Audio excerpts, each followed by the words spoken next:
AI এর এই যুগে বেচাকেনার জগৎটাই কিন্তু বদলে গেছে। আজকের এই আলোচনাতে আমরা দেখব কিভাবে সেলস আউটরিচকে শুধু একটা সংখ্যার খেলা না ভেবে একটা সায়েন্সে পরিণত করা যায়। চলুন একদম গভীরে গিয়ে দেখি বিষয়টা কি। তবে তার আগে একটা খুব কমন প্রশ্ন নিয়ে কথা বলা যাক, যেটা প্রায় সবার মাথাতেই ঘোরে।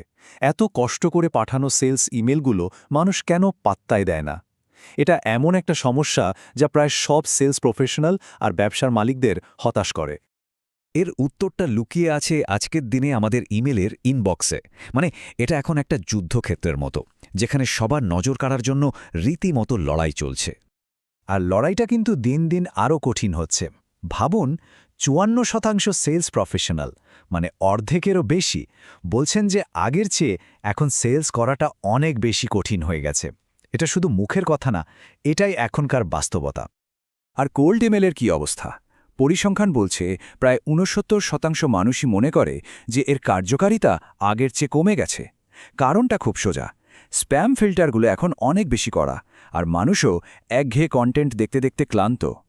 ফলাফল বেশিরভাগ ক্ষেত্রেই দেখা যায় ওই গতানুগতিক ইমেলগুলো আসলে কোনো কাজেই আসে না। পাঠানোর আগেই যেন ওগুলো অকেজো হয়ে যায়। এত খাটনি সবটাই জলে যাচ্ছে। তাহলে এই অবস্থা থেকে বেরোনোর উপায়টা কি? একটাই উত্তর, ডিপ পার্সোনালাইজেশন। প্রত্যেকটা মেসেজকে আলাদাভাবে, বিশেষভাবে তৈরি করা। চলুন দেখি এটা কিভাবে পুরো খেলাটাকেই ঘুরিয়ে দিতে পারে। একদিকে ভাবুন একটা জেনেরিক টেমপ্লেট দিয়ে পাঠানো ইমেল, আর অন্যদিকে একটা একদম ব্যক্তিগতভাবে আপনার জন্য লেখা ইমেল। পার্থক্যটা কিন্তু আকাশ-পাতাল। অনেকেই ভাবেন একটু আধটু বদলালেই হবে, কিন্তু ডেটা যা বলছে তা শুনলে অবাক হতে হয়। যারা প্রত্যেকটা ইমেলকে আলাদা করে সময় নিয়ে লেখেন, তারা কিন্তু সাধারণ টেমপ্লেট ব্যবহারকারীদের চেয়ে প্রায় ২ থেকে ৩ গুণ বেশি রিপ্লাই পান। ভাবুন একবার, একই খাটনিতে ডাবল বা ট্রিপল রেজাল্ট। এটা কিন্তু ছোটখাটো কোনো ব্যাপার না, এটা একটা গেম চেঞ্জার। আর এখন তো ক্রেতারাও এটাই চায়। ৭২% বিজনেস কাস্টমার আশা করে যে তাদের কাছে যে মেসেজটা আসবে সেটা যেন তাদের ইন্ডাস্ট্রি আর তাদের প্রয়োজন মাথায় রেখে লেখা হয়। বুঝতেই পারছেন, ব্যক্তিগতভাবে মেসেজ পাঠানোটা এখন আর কোনো এক্সট্রা কিছু না, এটা এখন একটা বেসিক ডিমান্ড। তো আমরা তো বুঝলাম কেন পার্সোনালাইজেশন জরুরি। এখন চলুন দেখি কিভাবে একটা দারুণ ইমেল তৈরি করা যায় যেটা সত্যিই চাজে দেবে। একটা সফল ইমেলের আসলে ৩টা মূল ভিত্তি আছে। একটা সাইকোলজিক্যাল সাবজেক্ট লাইন, যেটা দেখলে ক্লিক করতে ইচ্ছে করবে। ২, একটা ভ্যালু হুক, ইমেলটা খুলেই যেন মনে হয়, বাহ, এখানে আমার জন্য কিছু আছে। আর ৩, খুব সহজ আর পরিষ্কার একটাই কল টু অ্যাকশন, প্রাপককে ঠিক কী করতে হবে সেটা একদম সহজ করে বলে দেওয়া। সাবজেক্ট লাইনকে বলতে পারেন আপনার ইমেলের গেটকিপার। কারণ ৬৪% মানুষ কিন্তু শুধু সাবজেক্ট লাইন দেখেই ঠিক করে যে তার ইমেলটা খুলবে কিনা। একটা ভালো সাবজেক্ট লাইন মানুষের মনে কৌতূহল বা একটা জরুরি ভাব তৈরি করে, যার ফলে সে ইমেলটা না খুলে থাকতে পারে না। চলুন ৫টা পরীক্ষিত ইমেল ফর্মুলা দেখে নিই। যেমন ধরুন পেন রিলিফ, যেখানে আপনি সরাসরি ক্লায়েন্টের কোনো একটা সমস্যার কথা বলছেন। এরপর আছে সোশ্যাল প্রুফ, আপনার অন্য কোনো ক্লায়েন্টের সাফল্য দেখিয়ে বিশ্বাস তৈরি করা। আবার ধরুন ইন্ডাস্ট্রি ইনসাইট, নতুন কোনো তথ্য দিয়ে নিজেকে একজন এক্সপার্ট হিসেবে তুলে ধরা। ফলো আপ তো আছেই, মনে করিয়ে দেওয়ার জন্য।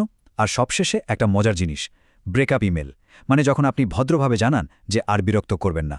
মজার ব্যাপার হলো, এই ইমেলটা অনেক সময়ই একটা রিপ্লাই নিয়ে আসে। কিন্তু একটা দারুণ ইমেল পাঠালেই কি কাজ শেষ? একদমই না। আসল খেলাটা তো শুরু হয় এরপর, লেগে থাকার মধ্যে। চলুন ফলো আপের জাদুকরী ক্ষমতাটা একটু দেখি। একটা শকিং ডেটা দিই, শুনলে অবাক হবেন। প্রায় ৪৮% সেলস পারসন, প্রায় অর্ধেক, প্রথমবার যোগাযোগের পর আর কোনো ফলো আপই করে না। ভাবা যায়, অর্ধেক প্রতিযোগিত প্রথম ধাপেই রেস থেকে বেরিয়ে যায়। অথচ মজার ব্যাপার হলো ৮০% সফল ডিলের জন্য কমপক্ষে ৫ বার ফলো আপ করতে হয়। তার যারা লেগে থাকে তারাই কিন্তু শেষ পর্যন্ত জেতে।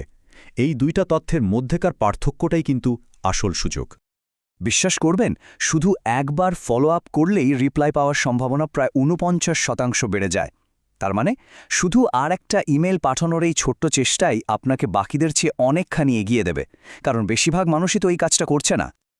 এখন প্রশ্ন আসতে পারে, এত কিছু করা, এত পার্সোনালাইজেশন, এত ফলো আপ, এগুলো বড় আকারে করা সম্ভব কিভাবে? এখানেই আসে টেকনোলজির ভূমিকা। দেখা যাক কিভাবে টেকনোলজি সেলসকে আরও স্মার্ট করে তুলছে। এআই বা আর্টিফিশিয়াল ইন্টেলিজেন্স এখন সেলস টিমের জন্য একটা সুপার পাওয়ারের মতো। এটা শুধু ছোটখাটো কাজগুলোই করে দেয় না, বরং কাস্টমারকে আরও ভালোভাবে বুঝতে সাহায্য করে। যেমন তারা কি চাইতে পারে, তাদের আপত্তি কি হতে পারে, এমনকি তাদের কথার ভাব বা সেন্টিমেন্ট বুঝে সেলসের কৌশল ঠিক করতেও সাহায্য করে। এই টেকনোলজির জন্য কিন্তু একজন সেলস পার্সনের পুরো দিনটাই বদলে যাচ্ছে। এখন আর ডেটা এন্ট্রি বা ফাইল খোঁজার মতো বোরিং কাজে সময় নষ্ট করতে হয় না। সেই সময়টা এখন দেওয়া যায় আসল কাজে, মানে মানুষের সাথে সম্পর্ক তৈরি করা আর স্ট্র্যাটেজি বানানোতে। শেষ কথা হলো, টেকনোলজির লক্ষ্য কিন্তু মানুষের জায়গা নেওয়া নয়।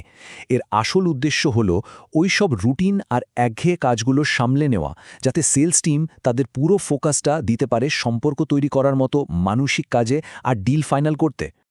তো পুরো আলোচনা শেষে একটা প্রশ্ন রেখে যাই, এমন কোনো একটা ছোট বদল আনার কথা ভাবা যায় যা করলে পরের সপ্তাহেই হয়তো আপনার সেলস কনভারসেশন দ্বিগুণ হয়ে যেতে পারে? উত্তরটা কিন্তু আজকের আলোচনার মধ্যেই কোথাও লুকিয়ে আছে।